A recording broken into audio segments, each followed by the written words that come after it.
On the table, we spared no expense with the Jurassic Park Hammond Collection. Hey everyone, this is SquirrelStampede, and I am Dan. Thank you so much for joining in today as we take a look at the Finer Things Club of the Jurassic Park World Collection, the Hammond Collection line. Finer dinosaurs with more detail, more articulation, and more bite. We have 4 items of the Hammond Collection today, but we will also bring back a few Amber Collector items as they are important to reintroduce John Hammond to his collection. So let's jump back 65 million years of plastic and explore the Hammond Collection. SquirrelStampede! To start to understand the John Hammond Collection, we must understand John Hammond from the Amber Collection. Funny that they changed the collection name. Both names are pretty obscure when you think about it. Amber Collection, what could that possibly be? The John Hammond Collection, that's a pretty common name. But before the John Hammond Collection, we had the Amber Collection. Here is John Hammond from Jurassic Park. John Hammond's desire and drive to create Jurassic Park is the work of a true visionary. While he spared no expense, the first visitors to this one-of-a-kind park received more than what they bargained for in every respect. This figure has a 2020 date stamp to it, so it's been a few years on my shelf, now to be finally opened for today's John Hammond Collection Day. So let's look at this 6-inch action figure a little closer for review.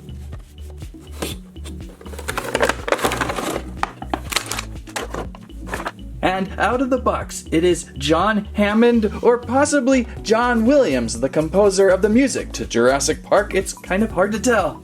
Insane great detail has been placed into these Amber Collection World figures. Look at the face sculpt of John Hammond. Those glasses are truly well done. Yes, I would have to see. Where do you get those from the store? Just looking at Baryonyx's glasses of recent, Hammond's glasses might possibly be even sharper. And of course, accessories, we have Hammond's signature amber mosquito cane. Which hand did he place and use it on? I can't remember. There's a true Jurassic Park fan to know which hand his limp would be on. I'll just have him hold it like so on the opposite arm of his watch detail. So look at that, what a finely detailed figure. A little bit of paint harshness on his white suit there, getup, giving it a little bit of texture and color. Articulation on these figures, what do they do? Probably head rotation. I don't believe his hat is removable because we have a second Hammond head to switch out. And then we have shoulders on pin hinges, double jointed elbows, wrists that rotated on hinges, possibly a body hinge in there, but it's going to be pretty well hard to get to with that suit. And then hips and rotating thighs and double jointed knees and ankles. And maybe we try a quick switch out of his hat head. Let's remove. Are we so tight with these? And his other head. Now giving us a slightly better look at his facial expression, this one a little more stern and concerned, whereas this one feels like, hey everybody, welcome to my island. A couple extra accessories, we have hand switch outs there. This one will hold the dinosaur egg as he insists to be there at all the hatchings of the dinosaurs. Uh-oh, what species is this, Hammond? I believe it's raptors. You bred raptors? Oh no. And we also have one other hand replacement, a pointy finger for the other side for him to point at. There's a dinosaur over there, I suppose. So that is your Amber Collection John Hammond. Pretty spectacular, and now will help us transition on over to the Hammond Collection. I would say John Hammond's first favorite dinosaur would be the Parasaurolophus. That is Alophus to say us, the Parasaurolophus. It is good that the Hammond Collection packaging still quite resembles the Amber Collection packaging. If you are collecting into the finer things, they go together quite well. This Parasaur dinosaur pack celebrates the Lost World Jurassic Park, as that is where it is highlighted. This massive Parasaurolophus is captured by InGen on Isla Sorna, but not without a fight. And you can already see a little more enhanced detail of the items of the Hammond Collection. Let's see this dinosaur out of pack. And what I like about the Amber Collection, if you are careful, you may remove the dinosaurs from packaging and then replace back in if you want to store and display them that way too. If I could just figure out where to cut these straps. And with some assembly required, usually on the tails of these. There we go, it had to go in a specific direction, and now that I say you can place back in box, I'm going to take that back because we have just installed a tail that is pretty well stuck onto our Parasaur. And so there, out of package is the beautiful Hammond Collection Parasaur. Well, you don't have to be snarky. Right away you can see a little more detail and care placed into these dinosaurs than you do with the typical dinosaur releases of Mattel. This is a fancier line of dino. Gone with probably most of the action features of sounds and strikes, and mostly just articulated and painted well. That's what you're going to get with the Hammond Collection. A little bit tippy there, trying to get it into the exact position she wants to kind of rear up on her back hind legs. Really clean detail with this one. Look at the crest on her head, painted so nice and brown. A tan dinosaur overall with an orangish stripe going down her back and a little bit of white too over a brown stripe. And then little tiger-like stripes on her legs and arms. And a little bit of a softer yellow tone underbelly there, or a lighter tone of tan, sandy tan there. So a lot of great coloring with this one. And plenty of points of articulation. Even though she kind of really only wants to stand reared up right now, we can easily pull her down and use her front legs as support. That helps out a little bit in having her fall over, especially if you have her on a shelf display. You want to display over time, and you don't want her to fall down every time you slam the door. Whoops, and that was an imaginary door. So for articulation, there are a lot of points over at the head. We've got rotation right down by her neck there, which we can rotate and move about. Obviously opening and closing mouth that we saw earlier. A lower part of the neck on some sort of ball joint maybe that you can rotate in various different ways. Pin hinges on the shoulders and elbows to rotate and move in a variety of ways. Nothing really there below the wrist there or the fingers. Those are solid. Waist. Well, dinosaur waist, not really there, but hips we can rotate. They're a little tight as we just opened up. Knees on pin hinges to move and rotate, and ankles there to rotate and move, and a tail as well. And it kind of pinned in really funny in a certain direction, so it's extra tight. Unfortunately, this orange doesn't continue down onto this tail. It kind of just stops there. They painted the brown stripe, but they didn't continue the orange, which is odd because this, again, is supposed to be a fancier dinosaur, and things like that should have been taken care of. And they also painted her nails, which is nice because they sometimes forget. So pretty impressed overall with this Parasaur. A lot of fun. I don't have too many Parasaurs in the collection. If I have any, it's just one. I think I just have one from Camp Cretaceous. It was a little bit shiny. And here we have a rare scene from the outtakes where Hammond was trying to figure out if we could ride dinosaurs, which eventually came to be in Jurassic World with some of the trike riding amusement park features. I think I prefer Hammond with the hat piece on. The head sculpt with the hat looks a little more Hammond to me, less John Williams. So another dinosaur favorite of Hammond to include in his collection, the Baryonyx. Also, one of my favorites. It feels like they chose two dinosaur scales that could fit easily in the same packaging for this release of Hammond Collection dinosaurs. Both the Parasaur and the Baryonyx, I believe, are fairly close in scale. Maybe the Parasaur a little bit larger, and maybe the Baryonyx, I don't know. It's a difficult one. They're pretty similar scaled usually in the toys. Let's see what we have back here. Featured from Jurassic World Fallen Kingdom, one of my favorite scenes. Baryonyx. As lava rains down, the Baryonyx bursts into the bunker, forcing Claire, Deering, and Franklin Webb to make a narrow escape in every respect. The opening sequence of that volcano blast was so incredible, and there we have the Baryonyx. Which one is this one? I get my Camp Cretaceous Baryonyx eye mixed up all the time. Well, let's see out of package. It's looking highly detailed. Yeah, unfortunately with the way these are packaged and these tails, it would be really difficult to repackage, which is quite upsetting. It's like a key to your car, a key to your dinosaur. There's a little bit of a tab there and they only go in one side. You can see the other keyhole there. And we're going to place this in only one way. It's going to give us a pretty good snap. And now installed. Not sure if it would be wise to pull apart. It may just break out some of the details. And so there is our Baryonyx, one of my favorites. What, from possibly the Spinosaurus line? They have kind of this longer alligator look that has been stretched out with legs, being able to stand about in the marshy waters. They're really quite fun and incredible to look at, and fairly new to the dinosaur world of collecting in the last couple years. And that was kind of rude.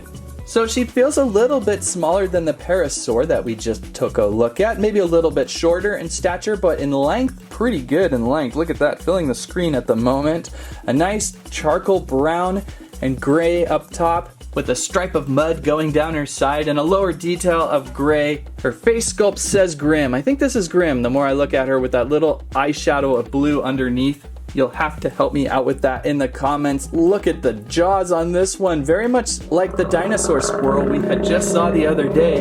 This one now, though, full baryonyx squirrel with some great head positioning here. Any different angle is going to look fierce and ferocious. And probably articulated just as much as the Parasaur, opening and closing jaws, just a lot more on this one. Maybe a lower and an upper jaw with this one, for that full biting effect.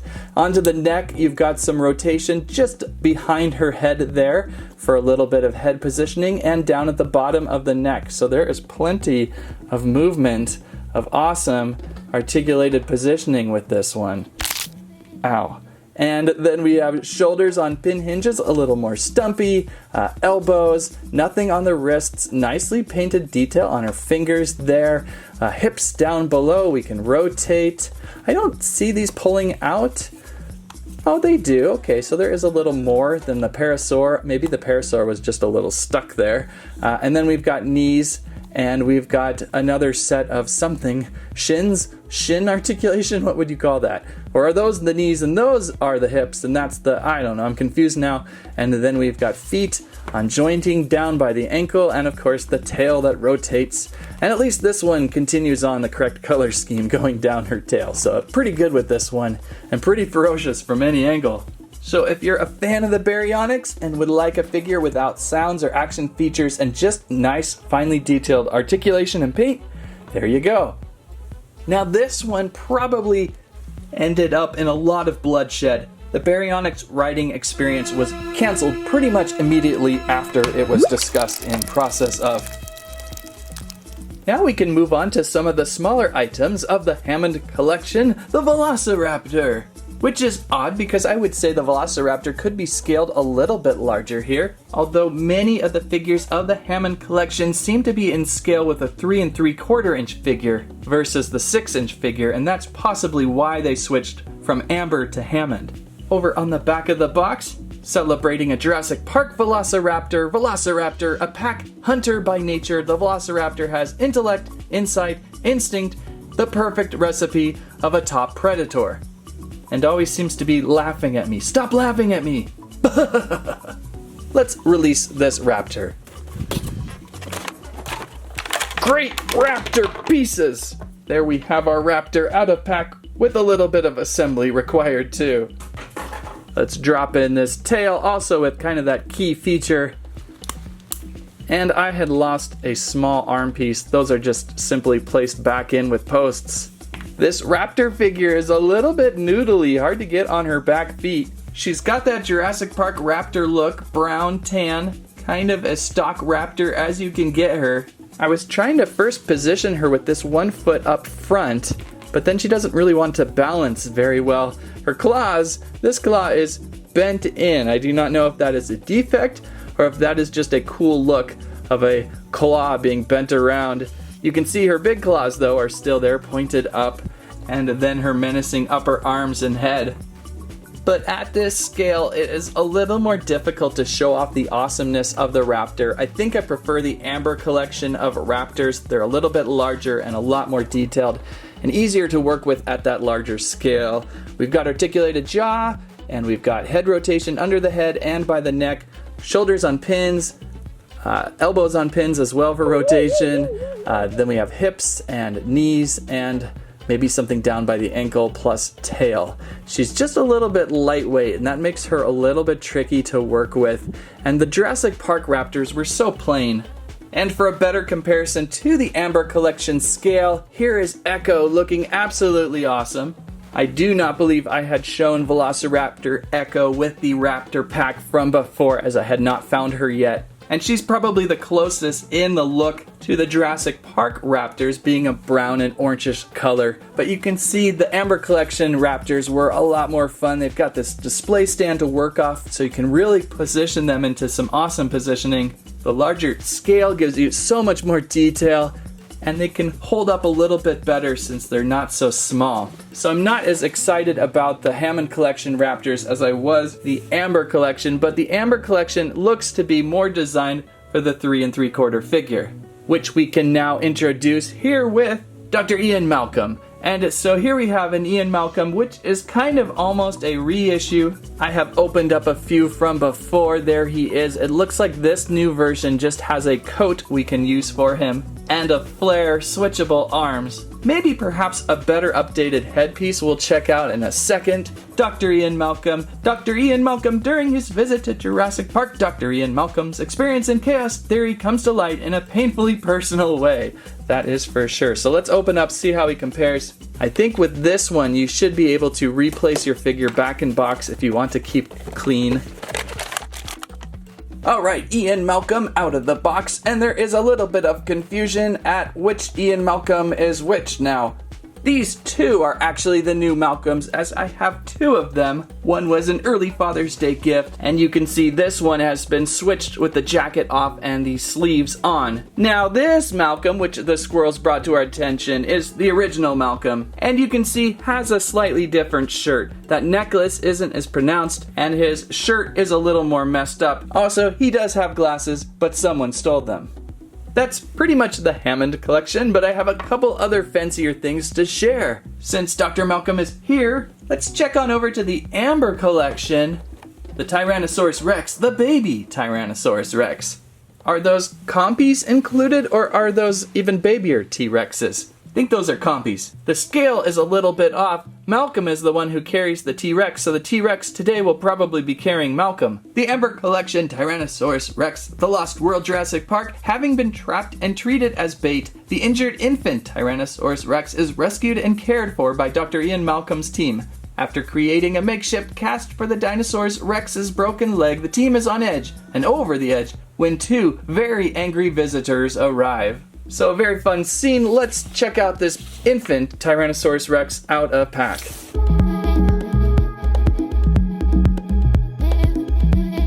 Alright, we've got dinosaur pieces everywhere. Here's our infant T-Rex, probably the smallest T-Rex ever featured on the channel of infancy.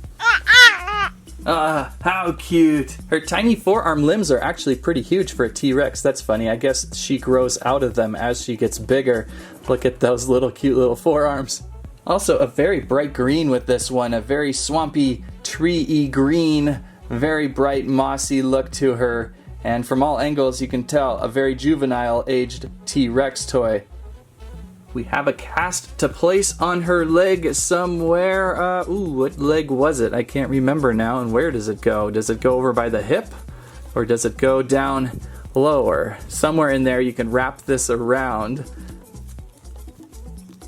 and seal it off. So now I've got two. First, I wasn't sure which arm Hammond typically carries his cane, and now I can't remember which leg the baby T-Rex broke. So we'll have to go back and see if I got either one of those correct. Having trouble standing her, so there we go.